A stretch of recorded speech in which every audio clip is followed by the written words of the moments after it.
The retail industry has taken a massive shift in recent years, with the rise of online retailers like eBay, Amazon, and Shopify. Retail giants like Kmart, Sears, and Big Lots have struggled to stay open, but the biggest victim of this change in the industry are malls. Malls were the go-to place for shopping, and they were everywhere. There was a chance you lived near a mall in the late 90s and early 2000s. But since the landscape for retail has evolved and everything has become more accessible and cheaper online, the need to go to a mall has diminished, and because people stopped going to malls, they couldn't make the revenue to stay open. And one of the malls that was massively affected by this shift in the industry is the Lake Square Mall, a mall that I have a lot of memories going as a kid, walking past all of the unique, interesting stores and just being captivated by the wonder of the mall. But as everyone knows, everything gradually changed when the internet became the go-to place for things you'd buy at the mall. Around 2007, things got bad for the Lake Square Mall. So what happened? The mall was built and opened in September of 1980 by General Growth Properties, with Belk,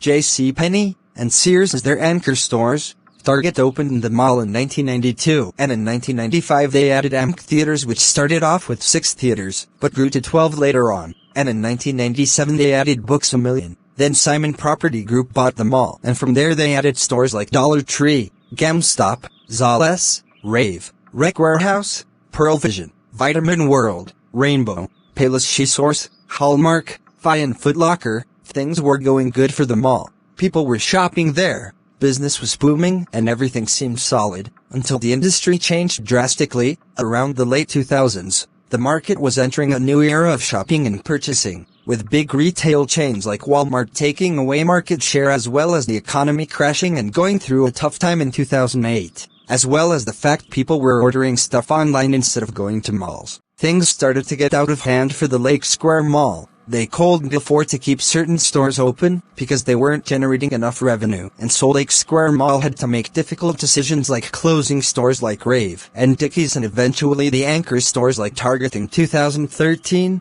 JCPenney in 2014, and the most recent one, Sears, in 2019. Today only 3 anchor stores still stand: Belk, PetSmart, which opened in 2011, and Books A Million. They also added a fun center called Via Entertainment to go along with the mall's name change Viaport in 2017 before changing their name back to Lake Square Mall, and today it is currently a barely breathing mall with a vast majority of its stores closed, most of its unique aspects taken away, and has lost all of its charm and enjoyability that made it so exciting and fun back in the 2000s. They have made attempts to revitalize it by giving it more fun centers like Winterland ice skating and a few other things, but it hasn't really worked out for them. And honestly, I don't see this mall staying open for much longer. With the recent closure of the Seminole Mall, it's easy to make the assumption that all malls are fading away, and with all the failed attempts to increase sales and attract customers back, and as well as the fact that the mall just isn't anything like it used to be anymore, it's only a matter of time before they run out of tricks to keep the doors open, and they'll eventually pull the plug on the mall and close it forever.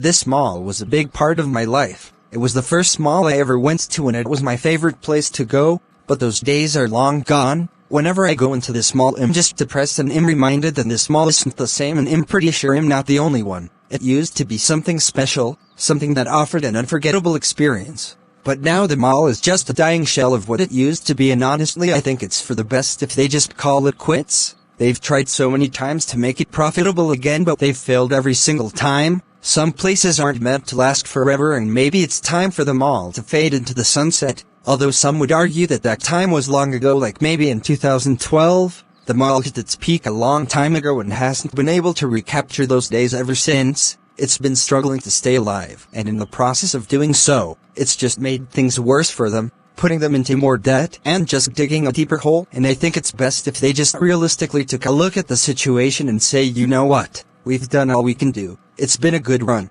but it's time to close and put this mall to bed for good. I know that sounds harsh considering the amount of employees the mall has, but with the amount of debt this mall is in, the pay is probably not worth sticking around in a sinking ship that is barely above water, and I think they should leave before it's too late. It's better for the mall and for the employees if they just close it forever and end its time here. Anyways guys, what do you think? Let me know down in the comments, and I'll see you guys later.